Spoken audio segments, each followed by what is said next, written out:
অঞ্জু ভাই Yes, Daddy, go. Happy birthday to you Thank you. পার্টিতে Congress. আরে বুড়বক মই হিগো পার্টি নাই কং মই কৈছুং বার্থডে পার্টি তোর বার্থডেত খুৱাইছিল কিবা অঞ্জু ভাই প্ৰতিশোধ লয় নিৰ্বলিয়ে তোৰ হেনা বুজোৱা মানুহ হিগিলা সব ক্ষমা কৰিয়া দিয়া একটা ভাল পাৰ্টি দিবা লাগে সি একদম হাসা কথা তোৰ বাৰ্থডেত খুৱাইছিল আকি আৰে দাদি মোৰ বাৰ্থডেত মই স্কুলত আহাই নাছিলুম কই তাৰিখতে আছিল তোৰ বাৰ্থডে 14 নভেম্বৰ 14 নভেম্বৰ তই আনবক্সিং হৈছিল আনবক্সিং আৰে বাৰ্থডে মানে আনবক্সিং এইখিনি ইংলিশকো বুঝা নাপাইছ না তই ঘন্টাৰ কই একেবাৰে মানে 14 ফেব্ৰুৱাৰীত তই ইনষ্টল হৈছিল কি ইগিলা টেকনিক্যাল শব্দ চাই তাই বুঝা নাপাব মানেতে কি মানে 14 ফেব্ৰুৱাৰীত ইনষ্টল হইলে 14 নভেম্বৰত আনবক্সিং হয় মুন্ড কটয় তাই বুড়বক সালা নিজে কিছু বুঝে না পায় good morning students good morning sir have you done your homework কি কইতে হেনকে তুই যে বিরাট পাইস আরে ভাই পাং বলে কি সব সময় জানা দেখান লাগি মই হ্যাঁ মানুর একটা সিম্পলিসিটি আছে তো so students please show your homeworks otherwise I will punish you sir কাবাই বেসে করিয়া পা দিছে ইগো What does it mean? What padise? Sir পা দিছে ইস্পাদা What does pada mean? Sir, pada is beautiful. It is very silent, but powerful. Temporary gondo happen, and gondo is wonderful. Sir, everyone not talking. No bhonti, no dada. This is the meaning of pada. Taropori, joto mana phusut pada, oto mana haramjada. Aro joto mana bahut pada, oto mana maharaja. Does it even make sense? Ki ji ko English hot, kisui bujhe na pang khontar. Sit down, rascal. Hey, ঠিক হবো এগিলা হিগোটো কাঁচা কথা কিন্তু এই কয়দিন নিশা বস্তু খোৱা মানা কৰিল হিগো কেমনে ঠিক কৰিম আৰে কয়দিন মান না খাইলে তুই কি মৰিবি নাকি হ্যাঁ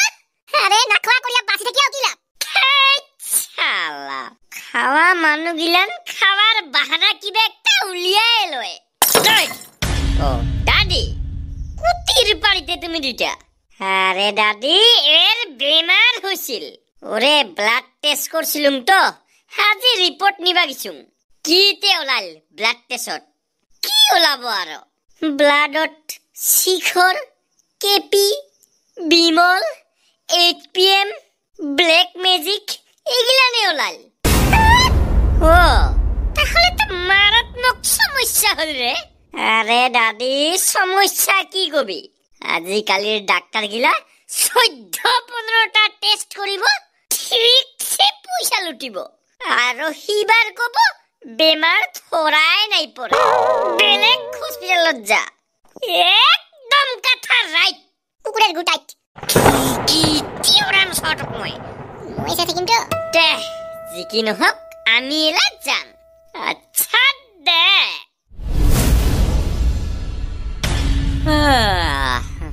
কি তো কৰিম আৰু অল্প টাইম ঘুমামকে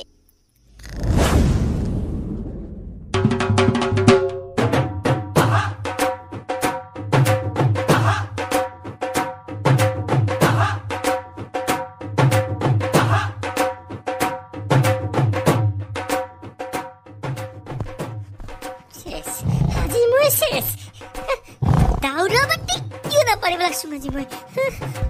দাউৰাবা কিয় নাপাৰং আজি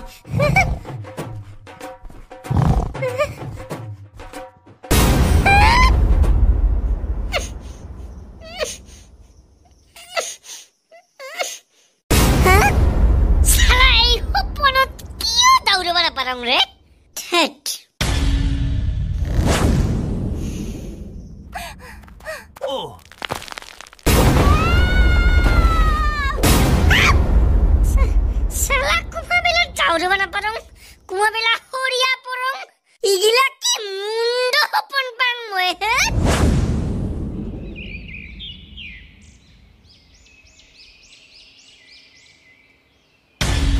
ইলাও নাহে না দাই এর খোদাই খোদাই দেরি ঘন্টার তুমিয়ে বাচ্চাইছ মই তো টানে পাং বাচ্চা বা সদায় সদায় ইলাহে আহিল আমি কুটু কালের বাড়ি বাচ্চা আসং আরে তুমি একটা কথা লক্ষ্য করছো না কি কথা এই যে সাইকেলত ছড়িয়া স্কুলত যায় ছোট ছোট আপিগিটি উমার কানত দেখা পাং সদায় মোবাইল একদম ময়ও লক্ষ্য করছুম শালা ইমি কাক ফোন করিয়া যায় হ্যাঁ দাদি গীতের কোনো ভবিষ্যৎ নাই হাসা কথা কবা গেলে 18 বছরের আগতে একবার পালাবো মা বাপের বদনাম করিব সিবার বাল্য বিবাহ কেস একদম কিন্তু আগতে হলে ইনকা ফোন করিয়া স্কুলত যাওয়া আপি মানুহ দেখা নাছিলুং রে ঠিক কইছ দাদি এলা আমি যাং নাকি কত আর বেলেগের বদনাম কবি ইস আমার তো কাবাই কই না তাহলে এগো সুদবাদ হল নাকি ইস মানে হয় চলা সব নাই নাই নাই নহব যার জিংকা জাগা ওই হিংকাই বহিব লাগিব ছাড় দে দাদি ফার্স্টতে অসমীয়া ক্লাস অসমীয়া ছাড়জি আজি নিজের আত্মজীবনী কবা দিব মই তো পাৰিম ময়ো পাৰিম তুই পাৰিবি আত্মজীবনী কবা দিলে পাৰিম বোধাই সুপ্ৰভাত ছাত্ৰ ছাত্ৰীসকল সুপ্ৰভাত ছাৰ যোৱাকালি যে মই তোমালোকক কৈছিলো আজি মই তোমালোকক নিজৰ আত্মজীৱনী কবলৈ কম আছে মনত নে নাই আছে স্যাৰ তুমি আহাচোন আগৰ বেঞ্চৰ পৰা ওকে স্যাৰ কোৱা আৰম্ভ কৰা মোৰ জন্ম 1449 চনত আলিপুখুৰীত হৈছিল মই সৰু থাকোতে মোৰ পিতৃ মাতৃ ঢুকাইছিল হে মোক বুঢ়ী আই খেৰহুটিয়ে লালন পালন কৰি ডাঙৰ দীঘল কৰিছিল এইটো তোমাৰ আত্মজীৱনী হে হয় স্যাৰ বুজিছো মই তাৰ পিছত মই অতি কম বয়সতে এটা হাড় গৰুক সিংহত ধৰি বগৰাই দিছিল বঢ়িয়া থ্যাংক ইউ স্যাৰ আৰু এবাৰ মই ভৰালৈত সাঁতুৰি পাৰ হৈছিল শ্ৰীমন্ত শংকৰদেৱৰ জীৱনী হুবহু হ'ব নেকি হা যাব বদমাছ একেবাৰে আরে সেম টু সেম কিয় কৈছতে তাহলে কি কবা আছিল দে কব লাগছিল তুই একটা ফকৰা ছাগলক বাগাৰাইছ ফকৰা ছাগলক ও তুমি অহা লাষ্ট বেঞ্চ ছাৰ মই তুমি কোৱা মোৰ জন্ম হৈছিল আৰে জোৰে কোৱা মোৰ জন্ম হৈছিল বিদ্যালয়ত আৰু মই হস্পিটালত পঢ়া শুনা গ্ৰহণ কৰি ডাঙৰ দীঘল হৈছো লগতে মই মোৰ দেউতাকৰ নাম বঙাইগাঁও ডিষ্ট্ৰিক্ট আৰু মাকৰ নাম কাৰাগাঁও বেলি পূব পিনে উদয় হয় আৰু পশ্চিম ফালে মাৰ যায় সূৰ্য পৃথিৱী চাৰিওফালে ঘূৰে আৰু পৃথিৱী নুঘূৰে কাৰণ কি ছাৰ মই পঢ়ি অহা নাই যা বস যা তুমি আহা ফাৰ্ষ্ট বেঞ্চ সিস্টেম ফাৰ দেংগে আৰে আহা সোনকালে পঢ়ি আহিছে না নাই ছাৰ পঢ়ছোং ভাল কৰিয়া পঢ়ছোং ছাৰ কোৱা তেনেহলে মোৰ আত্মজীৱনী মোৰ জন্ম মোৰ প্ৰথম বাৰ্থডেৰ দিন হৈছিল জন্মৰ লগে লগে মোক একটা ডাক্তাৰে তাফিলাতে থাপড়াই কান্দুৱাইছিল কিন্তু মই খং কৰা নাই যদিও একদিন বদলা লম মই সেই ডাক্তাৰক নিৰ্বলীৰ ওপৰত অত্যাচাৰ কৰা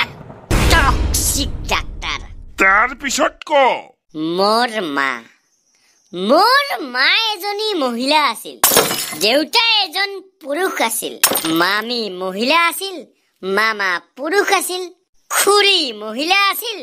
খুৰা পুৰুষ আছিল মোৰ একটা হাতত 5টা আঙুলি আছিল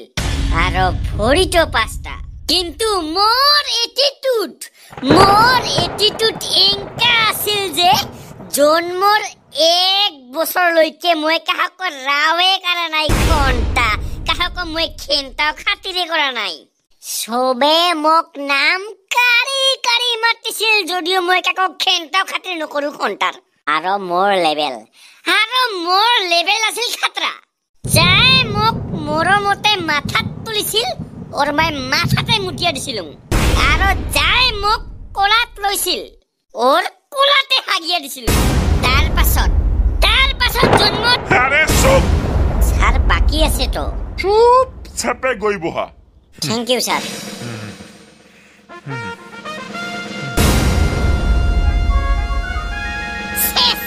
স্যারের রচনা শুনিয়ে প্রেসার স্ট্রোক হল আহ!